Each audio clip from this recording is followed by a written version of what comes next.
make this make sense to me, I was on Facebook there, and there was like this Lisburn notice board page, and they were talking about the fuel protests that are coming up, and the amount of people that are against them because of the inconvenience that they're going to cause them for the days or whatever. I'm confused. I'm confused.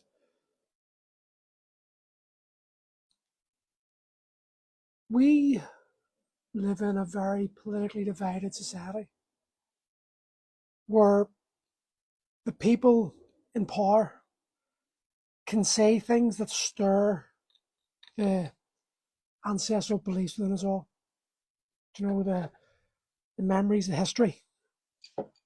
It's politically charged with the deaths of many people, that family members, friends, memories of days gone by. And on an unconscious level, these people represent that to us. And we know through history that the people in front of the camera, the people in the pulpit that preach to us and give us all these words and stir our souls, lie. Because they've got an agenda. They've got their party's agenda, they've got their own agenda, and they're determined to make us believe their words because they rely on us to keep them where they are and keep their bank balances flying. And doesn't matter how far you go back, you'll struggle to find a politician who was for the people. He was always for the party. He was always for the greater good of the agenda, and never really us. But now we've got a group of people, a group of men, who, through observing their actions over many, many years, have been proven to be true. The farmers promise us food, and they deliver the food every year, year in, year out. Excuse me. I think we're delusional now. We're so conditioned, so far removed from the reality of the world, that we're not capable of understanding what's really happening. It seems to be that we're just living in our own wee bubble. These farmers that are out protesting, their backs are against the wall. They're fighting for their livelihood. They're fighting to provide for their families. But a secondary case there is when they're fighting for their families, they're fighting for our families. Because I want to see how many is know how to grow your own food. How many is have got the land to grow your own food. How many have got the ability to feed your families. Because if these fuel prices keep going up, they don't have the affordability to fill the diesel, and the problem with the fertilizer, like, and the weather over the winters, the wet soil, soaked soil, folks. Because it's not impacting us now, too many people are seeing what they're doing as an inconvenience, and they're not recognizing what's coming down the line. I think a lot of people must think that Asda and Tesco have their own garden underground or something, and their own farm, and they just kill their animals there. Like, the people out protesting are the people we rely on to feed our families. Back in 2020, we had the toilet roll crisis because the toilets were out of toilet roll, and people went fucking insane, hitting each other, fighting in the aisles over toilet roll. Extrapolate that out to food, and your children are hungry. What's it going to be like then? And I'm seeing people giving out about the inconvenience that it's going to cause them over the few days that they need to just be in solidarity with these men who have provided for us our entire lives. And instead, because the politicians who have lied to us all our lives are saying things that are offering a solution, but in doing so are making the farmers and the haulage companies be the enemy, be the villain. We side with the politicians again. It's time to just accept a bit of discomfort and difficulty. Understanding that this is an opportunity for fairness.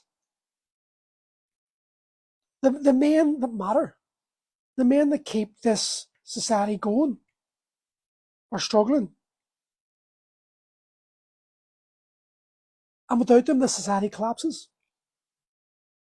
Without the haulage companies, we don't get our fucking matching pots and kettles for the wall. We don't get the wallpaper.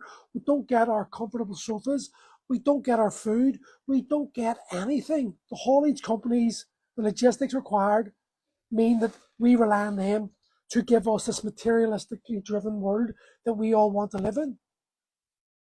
And now that they're saying they need our help, and it means us as individuals simply having to accept the discomfort and inconvenience of delays and diversions. We don't want them to do it. We're on Facebook and we're all bitching and crying, and we're already siding with the politicians.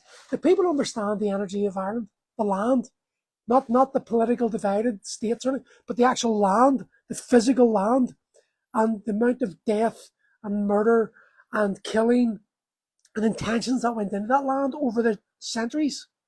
Generation after generation after generation, regardless of whether you were plantations or whether you were like rebellions or the Brits, didn't matter. There's death in this land. There were people who fought and died on this land. It's a tinderbox. And the land, the energy hasn't been transmuted. And it's very easy for them to manipulate this energy. And whether you believe that in woo-woo or not is irrelevant, they are going to do this. And they are going to find a way, if they must, of weaving the political narratives into the situation that's occurring. You know, and when it's too late, it's going to be realised who was right. It's like, it seems to be that the people that tend to be on the wrong side of history always believe they're right in the moment. Hindsight proves them wrong. When the people who provide our families with food are telling us they are struggling and that they can't continue to do so the way the government is controlling, then maybe it's time that we listen to them and we give our support for them and we accept that some sort of difficulty and inconvenience in the short term.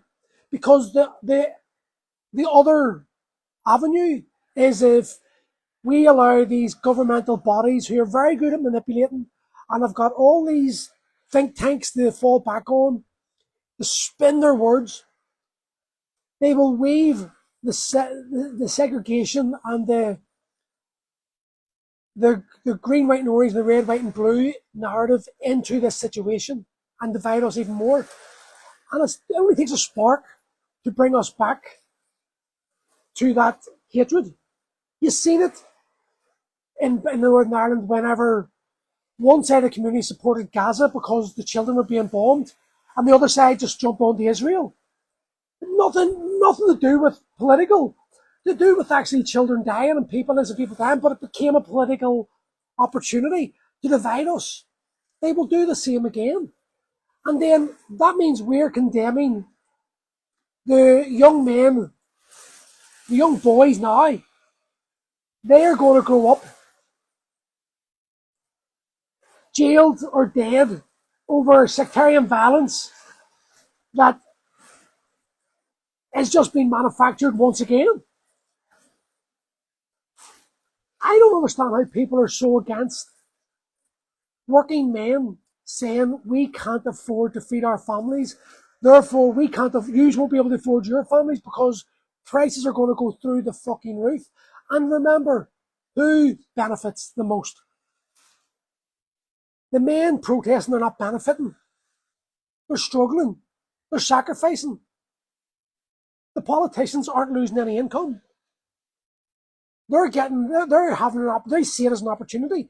They now have the ability to push their party, their beliefs, and get you on their side. And this is what they're going to do. They're going to manipulate and they're going to manufacture lies and stories that are going to bring us against each other. And meanwhile, distract us from the big root problem, them, the people in power, using and abusing their power once again. I'm in shock. I don't understand how we as a people can't support.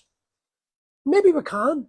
Maybe this is a manipulation on social media, the dead internet and the fake accounts to steer a narrative. But I think it's a small sacrifice to make. The inconvenience of a few days, a few weeks of delays and diversions and not getting to the places you want to be on time for the future good. Because it's a problem reaction solution moment. They create a problem to manufacture the reaction so they can present the solution. And at the end of the day, the solution for them is a cashless society where none of us have any freedom again. And our children, who we're meant to stand up and fight for and die for, will suffer. It's funny, it blows me away how many guys can come on here and go, I'd die for my kids. I would sacrifice my life, but you won't sacrifice a few weeks of inconvenience. Make that make sense to me. Make it make sense that you're willing to die for your kids, but you're not willing to go without the conveniences of modern day living for a few weeks so that us as a collective, as a society, can benefit together. Make this make sense. It doesn't make sense to me why we are so divided when the men of action, the men who can be judged on action, who have always showed up for us, always delivered the food that we just take for granted, say they are struggling and they need our support. But because it's inconvenient and brings us into the equation, we have to actually make a decision to do something and take a side, not sit in the fence or not sit on the echo chambers and get validation and likes from the people on the internet. We actually have to make a decision. Instead, we run. This does not make sense to me. The men who have delivered our food, the guys who grow our food, are saying that we're struggling. And listen, do you know that poem that's talked about that says, first they came for the trade unionists, but I wasn't a trade unionist, so I didn't speak. Then they came for the travellers, and I wasn't a traveller, so I didn't speak. Then they came for the Jews, and I wasn't. Do you know that one? Then they came for me, and there was no one left to speak. This is what we're walking ourselves towards. This exact poem. It's history repeating itself.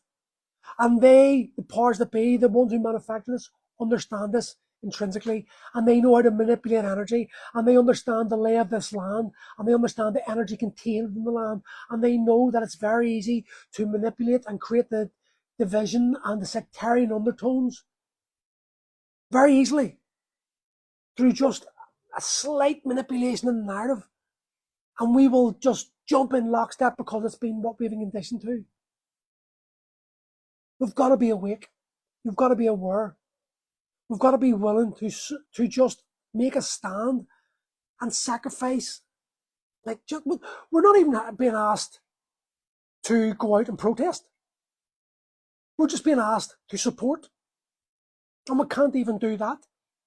We can't even give support to common working men because the politicians who have lied to us for generations are once again lying to us so that they get their way, disguised as it's better for us. When cash goes, they will present us with the solution. The problem is no class, no cash.